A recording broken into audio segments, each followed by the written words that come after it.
Jack, it's me. Just wanted to update you. I'm still tied to the bed, but I was able to reach behind the bed where I found these really cool stickers.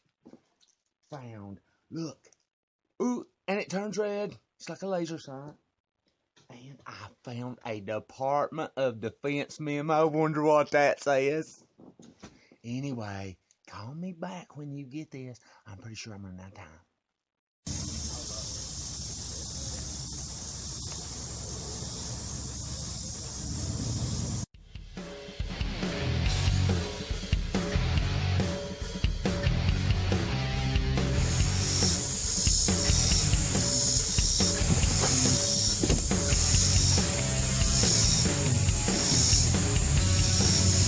Oh, God, it's you again.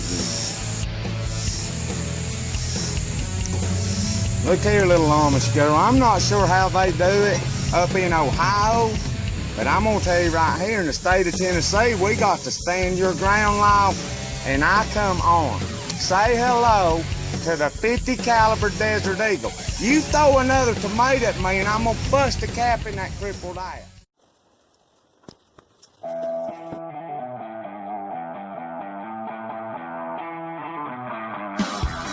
Come back to the light, Brian. Stay away from the light. Don't go into the light, your hand. Don't go into the light. Grab a hold of this rope and we'll pull you out on the side. That's funny shit. You know I'm gonna put this in time lapse. You trying to clean this lamp. See, we was originally scheduled to air at 1 o'clock, but you got to start cleaning the lamp about 9 a.m. And well, you just ain't gonna have time to finish it. Well, not finish. Come on. You're already halfway down the fucking lamp. Hey, what that thing is saying? Right now. Who said that shit? Give me that some here. Who did? He's trying to get over here. Okay, on the lamp. He's going to have to find some other way to say, because you're saying no. Or go or no. No, go or no. And he said, run that shit. Oh, God. Remember that? I remember. Man, I thought that again. What about that being listening to us? On something we really tried to get, but we weren't. There's nothing I want to forget. I'm going to talk this on television. I'm sure that all things work together for the good of those who love the Lord and are called according to His purpose. That's right. Amen. Amen.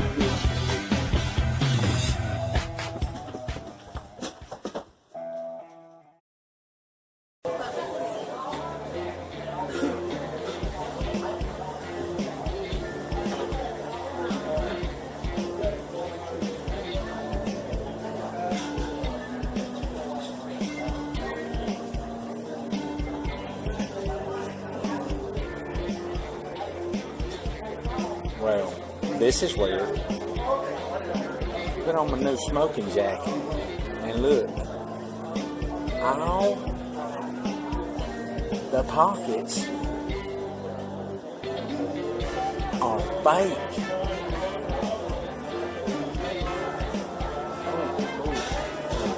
Oh wait, it's got a hole in it. Oh, feel free to look around. I'm probably in your way. I'll just feel like I'm in the way.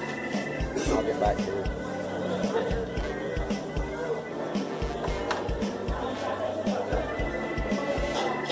I don't know about you.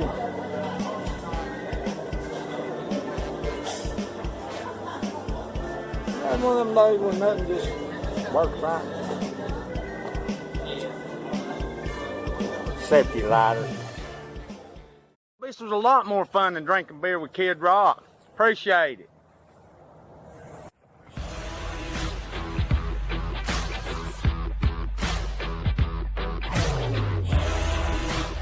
Well, yeah, Bob, I'm excited and honored to be here.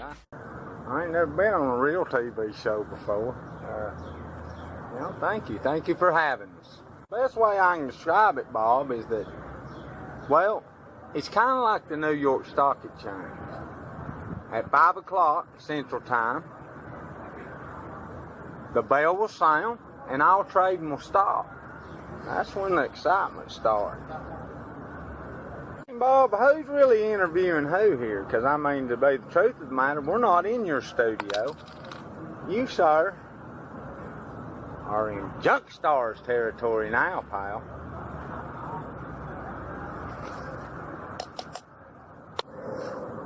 Bob, now, You done made me mad and we moved past the whole beer drinking on TV thing. Now you gonna tell me I can't smoke? Son, what you gonna do when I fire up a big old hooter? Bob, let me enlighten you. A man is as free as he thinks he is. I mean, all these laws and such that try to keep a man down. I've risen above that. I've evolved, Bob. Maybe you should evolve a bit yourself. You know, I'm a fan of Martin Luther King Jr.'s, Bob, and I'm going to tell you right now that he taught me one thing: civil disobedience. And this is my act of civil disobedience right here, because I disagree with your archaic law. I believe a man wants to drink on film, he can drink on film. I believe a man wants to smoke on film, well, he can smoke on film. And if a man wants to film himself running around naked in his own house, he ought to have the right to do that, Bob. Now, any more questions? Because I'm feeling a bit disgruntled about the direction this whole thing's going. You know, as an executive producer of Junk Stars, you know what I bring people? I bring people the truth. I bring people the facts. You know what y'all do? Y'all lie to the American people, get them worked up over nothing, divide them Republican, Democrat, rich, poor, black, white. You know why? Because the man wants the people divided. Here at the flea market, here in the world of Junk Stars, we ain't about division. We're about unity. We're about America. You know what? You're un-American, Jack. I'm going to tell you right now. That makes you a terrorist in my book. We don't negotiate with terrorists. This interview's over. Well, you run on now, Bob Tom Jackson. I'm going to tell you right now. This right here, our program's about truth, justice, and the American way. The red, white, and blue. Run back to your corporate lackeys. America. It's what's happening. Well, what did you want me to do? He made me mad, Bill. I mean, come on, dude. I can't be doing interviews like that. That was ambush journalism, dude. We deal in blitzkrieg journalism, so we come right back at him faster than he could come at us. I mean, what was I supposed to do, guys? I mean, I don't guess I'm going to get to be on News Channel 9 now, but that's okay, because I'll always be on Junk Stars. Love y'all.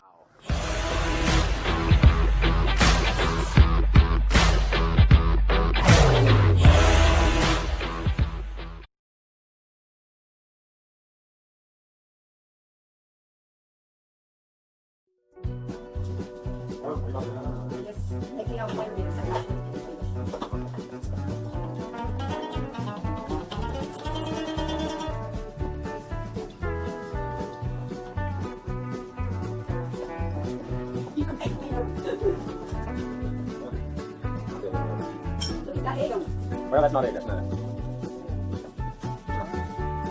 We just pretend like it. And to drive a car and do my name back. What? 4 evenings in a row, 2 weary from the chores to cook. They drove to Eagles Roost to eat at the Main Street Diner.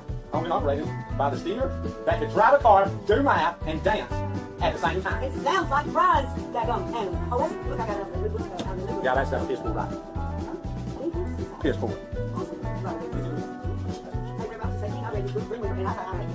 Oh, what's that?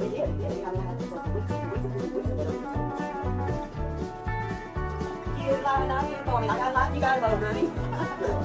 You got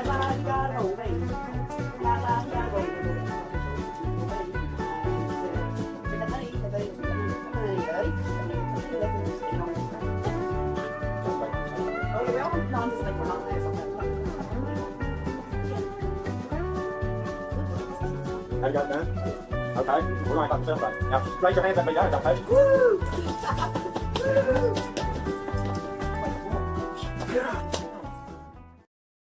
Oh, sake, would you like some sake? More sake?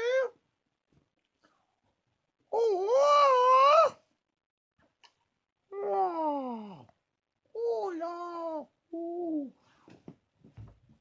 Hey, look, Jack, I'm a Tibetan monk. Whoa, whoa, oh. I think it's funny they always bow to you after they whoop your ass. Oh, I found your mama's keys. Under the mattress. The ones your dad keeps bitching about.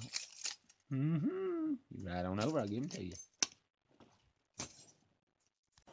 This is what separates the men from the boys, the contenders from the pretenders.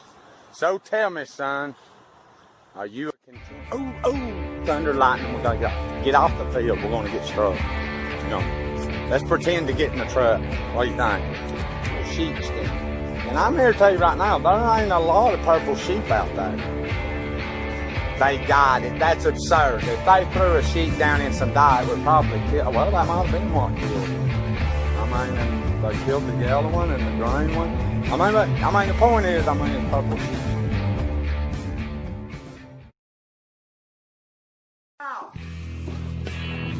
MTV Cribs. I didn't even know there was an MTV anymore. Hey, honey. Wow. Good mate. Look here, it's MTV Cribs.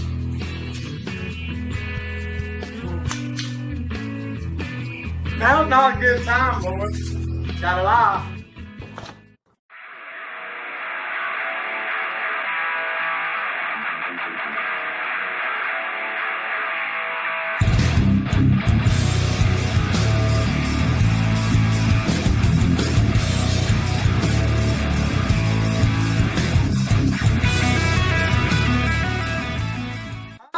MTV Cribs! They do have a unique way of making coffee. I mean, Exhibit A, a strainer. Exhibit B, a little pot that I can sit here and bring it to a boil. So what you do is you bring water to a boil. You dump your coffee grounds in there. I like mine strong, so I put about a cup worth of coffee grounds in there. And then you take your strainer. Look here, folks. Set it above your cup. Put your strainer right there. And when the coffee grounds have sank to the bottom, that means they've soaked up all the possible moisture they can. And then when they're on the bottom, you just say it's ready and you pour that stuff off in there, you strain. Now some people like my good buddy and friend Bill, now he likes to chew on the ground. Now if you're a ground chewing man, it's okay. But then when you're done, boom, grounds are in the bottom. Hardly anything in the strainer. And you got a cup of mud that they ain't make at Starbucks now. Film over. You see it like I see it? I see it exactly like you said. Can you say what? Who's saying? She went, hi. So what? What are we going to do? We're playing all the games ready for this song. Stop what we're doing? Whatever we want to. Whatever we want to. Woo! I want to play this song. Okay. It's a person like that. Here's y'all something about Tammy. She doesn't smell the way. Shut up. Smells like cleanliness. It smells like hospital. I ain't never smelled a hospital. It smells like leaves.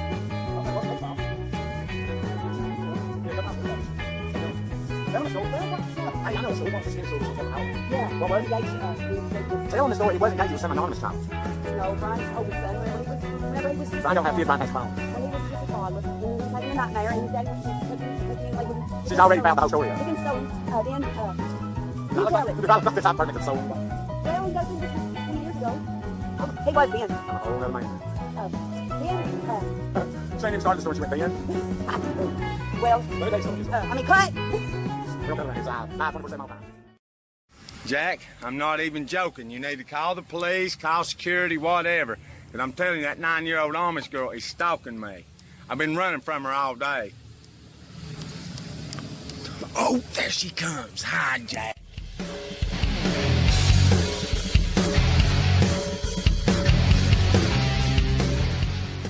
Junk buddy Brian here with Flea Market Report number 39. Now check this out. When you're walking through the flea and you've just been standing around for a while, and a law enforcement officer comes to you and says, hey sir, there's no loitering here. You look at him and say, I'm not loitering, I'm meandering. Because meandering is just a notch below shopping, but a notch above loitering. So now you know. The more you know, the more you know. Love y'all.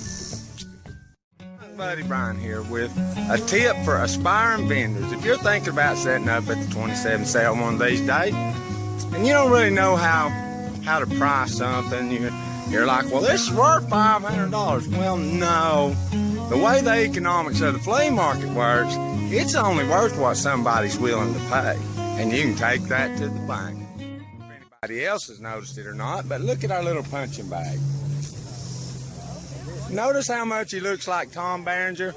Every time I walk by this thing, I hear, when the machine breaks down, we break down. Come get you a Tom Berenger punching bag from Platoon. Young buddy Brian here. We got a question, and we figured who better to answer the question than Chris King of the flea market thing. Chris, tell him what all this stuff's worth. As far as I'm concerned, it's worth about what they'll give. You heard it right here. It's only worth what somebody's willing to give. Thank you, Chris. Buddy Brian here. Let me point something out to you. You know, the flea market is the last vestige of American free market economy, unregulated, where the man has his hooey and he says what it wants to, and the customer can just buy it. They don't have to worry about sales taxes and paperwork and slips and this and that. I'm telling you, this is what America's all about. Free trade and capitalism. This is what we were founded on. Because the spending of money is what Americans do. We spend money. So here's what you need to do. You need to get in your V8, burn some petrol, get down here to the 27 sale, and spend some good old green folding American money. Because that's what Americans do. And if you don't come down here and spend some money, well, you're just un-American and are possibly a terrorist. We don't negotiate with terrorists. Love y'all. Slick Nick, son of the Mopper. Now, Nick's got some advice for people who think they won't set up on the 27 sale next year. And what's that advice, Nick? Don't. You heard it right from Slick Nick's mouth. Don't. Hey, Jack. Hey, if you ever get a cat, will you name it Areola in honor of me? I would appreciate that, Jack. That's my last wish. Areola, Jack. Don't forget, man.